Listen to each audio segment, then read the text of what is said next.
शंभूराज देसाई मंत्री असताना गद्दारी करत होते अनिल परबांचं वक्तव्य, तर जोरदार वादानंतर सभागृह 10 मिनिटं स्थगित. गद्दार शब्द रेकॉर्डवरून काढला. बीएमसीसह सर्व पालिका ठाकरे बंधूंनी एकत्र लढवाव्यात असा लोकांचा दबाव. संजय राऊतांची प्रतिक्रिया. तर महाविकास आघाडीतनं कुणीही अजून बाहेर पडलेलं नाही, राऊतांची स्पष्टोक्ती. खासदार संदीपान भुमरेंच्या भावजईवर प्रशासन मेहरबान. मद्य परवाना ट्रान्सफर करण्याची प्रक्रिया अतिशय जलद गतीनं राबवल्याचा आरोप. औरंगाबाद खंडपीठातील याचिकेमुळे फाईल्सचा वेगवान प्रवास समोर.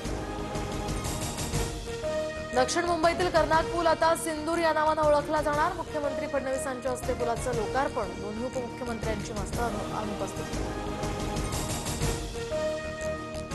75ची शाल अंगावर पडते तेव्हा त्याचा अर्थ आता थांबावा असा असतो. मोहन भागवतांच्या वक्तव्यानं चर्चेला उधाण.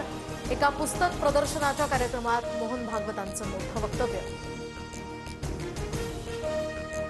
सप्टेंबर महिन्यात मोदी 75 वर्षांचे होत आहेत. आरएसएस मोदींना निवृत्त होण्याच्या वारंवार सूचना देत आहे. मोहन भागवतांच्या विधानाचा दाखला देत राऊतांचा मोदींवर निशाणा.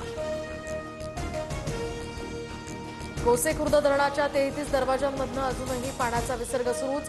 भंडारा जिल्ह्यातनं लाखांदूर तालुक्यातील फुलबंद या नदीच्या पुलावरून 3 फूट पाण्याचा प्रवाह.